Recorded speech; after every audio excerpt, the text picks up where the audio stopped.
This video brought to you by jadedpainting.com. If you need your miniatures painted to a tabletop standard, check out jadedpainting.com.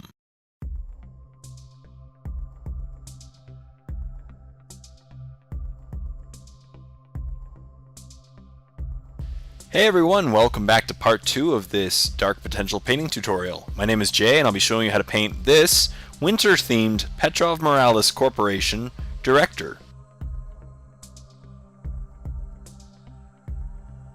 I started back on the blue clothing by giving it a Drakenhoof nightshade. This shading will get in all the recesses and give all these nice areas some great depth and shading. This is especially important on the shirt and the elbow pad since they actually have divots and recesses. When the shade was dry, I highlighted all these areas with a 1-to-1 mix of Calidor Sky and Teclis Blue, which forms an intermediate blue color. For the highlight, I focused on the raised areas of the shirt and the elbow pad, basically doing an overbrush technique. And then I painted the pants with a product called Greyliner from Reaper. Greyliner is a very dark matte gray. And I use Greyliner as opposed to black, so if you don't have Greyliner, I recommend using Abaddon Black from Citadel or Games Workshop. I really like Greyliner because it's very thin and it's a dark matte gray.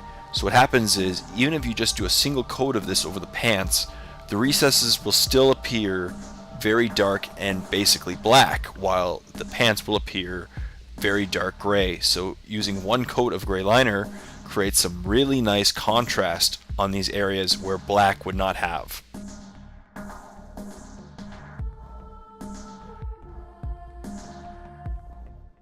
I also painted Greyliner on the backpack that contains the discs on his jacket. And I will also be using Greyliner on the bottom half of his gun, as well as his goggles.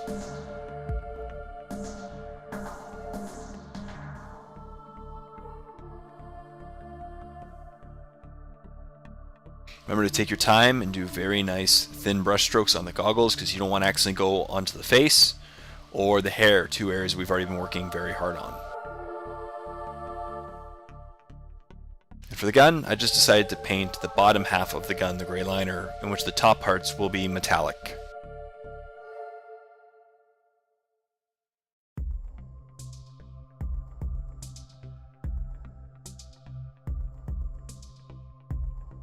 I painted all the leather straps and belts on the Director with Mournfang Brown, a really nice dark reddish brown that when combined with a shade really nicely mimics the color of brown leather.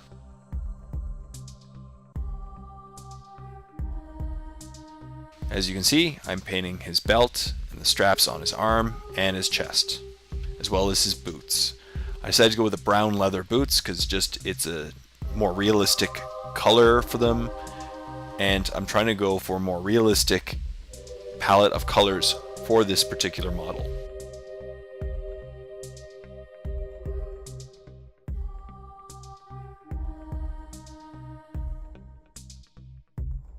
If you find that your Mournfang Brown is particularly thick, I recommend diluting it with a 1-to-1 mix of Mournfang Brown and paint thinner. That way it won't remove any of the nice details on the boots.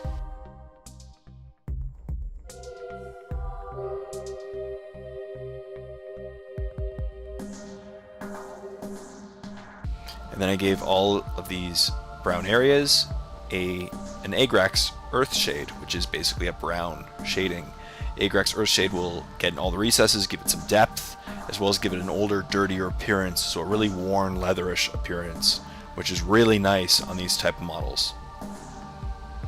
Plus, Agrax Earth Shade makes everything look better. Since I primed all of these areas that are going to be white-gray, I then gave them a Nuln Oil shading. For this Nuln Oil shading, it was very watered down, about 2 parts water for every 1 part Nuln Oil. The goal is just to get in the recesses, give it a little bit more depth of gray, and not tint all of the gray to a point where it'd be very hard to go over with white, which is my desired color for the jacket and the gloves. I'm inspired by a bland corporation look, as well as it would kind of give them the appearance of coming straight out of a laboratory, something that the corporation could also be known for. So this shade will just tint the recesses slightly and not the overall gray to a point where white would be hard to go over. And now when painting the white, what I did was I thinned it down with paint thinner, and the goal is to do multiple thin coats of white over the gray areas. And what you do is you start at all the raised areas and the highest points as well as the edges, and work your way inwards towards the recesses. For the first coat, you can basically paint all the way until the recesses, and then from then on, each coat that you do, you go less further in and less further in each time. That way you build up a really nice gradient of white to a light gray, and you get to see the recesses. This is a much better technique than just painting all these areas just white, because then there's no depth of color, and white is one of those colors in which from a distance it is very hard to judge recesses from raised areas. This technique will greatly help the viewer see the recesses as well as all the raised areas and give some nice definition to the jacket and the gloves. So as you can see here, I'm going along the edges first, and then I will go inwards towards the recesses and the inward areas in just a moment.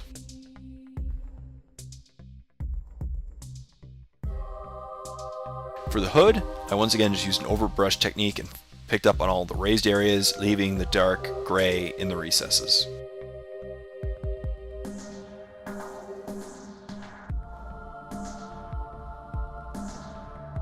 And as I mentioned earlier, basically you just keep repeating this step over and over again until you're very happy with the shade of white that's on the model.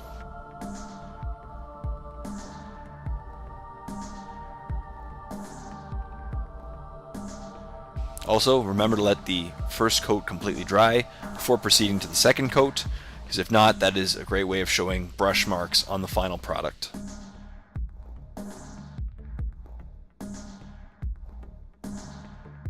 And here I'm just repeating the process and going less further in than I did the previous step.